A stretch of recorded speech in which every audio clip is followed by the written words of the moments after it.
আজকে আমরা এসেছি পঞ্চবটী সরোবরে, তাও আবার ছেলের আবদারে।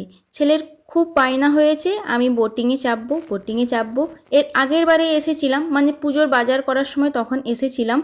যেহেতু এটা ঝাড়গ্রাম থেকে আমাদের জামবনিতে বাড়ি আসার রাস্তার মাঝেই এটা পড়ে, তো সেই জন্যই তখন এসেছিলাম।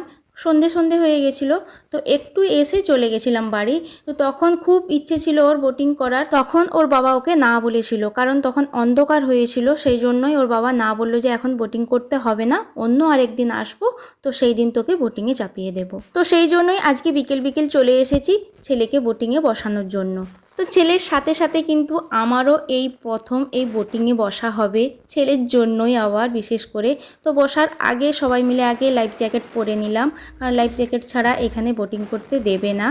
তো ভীষণ একটু প্রথমটাই ভয় লাগছিল যে কী হবে। তো যেহেতু আমরা 3 জন আছি, 3 জনে বোটিং করতে গেলে মিনিমাম 4 জন বসতেই হয়।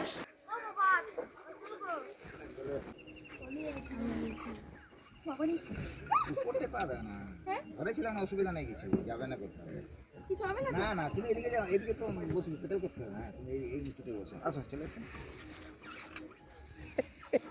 পা এখানে দিয়েও বসো না, পা এখানে রাখো।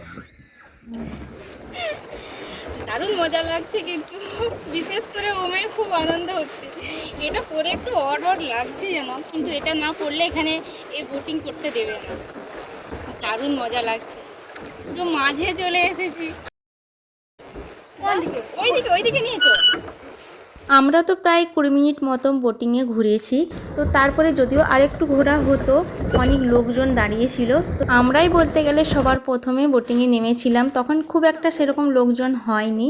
তো তার পরে ধীরে ধীরে অনেক লোকজন হলো, যার জন্যই আমরা বেশিক্ষণ ঘুরতে পারলাম না। আর ওই বোটগুলোও বেশি ছিল না সেরকম, মানে ওই 4টে কি 5টে এরকম ছিল, যার জন্য সবগুলোই ভর্তি হয়ে গেছিলো। যাই হোক, এটা যেহেতু বাড়ির কাছেই, তো আরেকদিন আসা যেতেই পারে।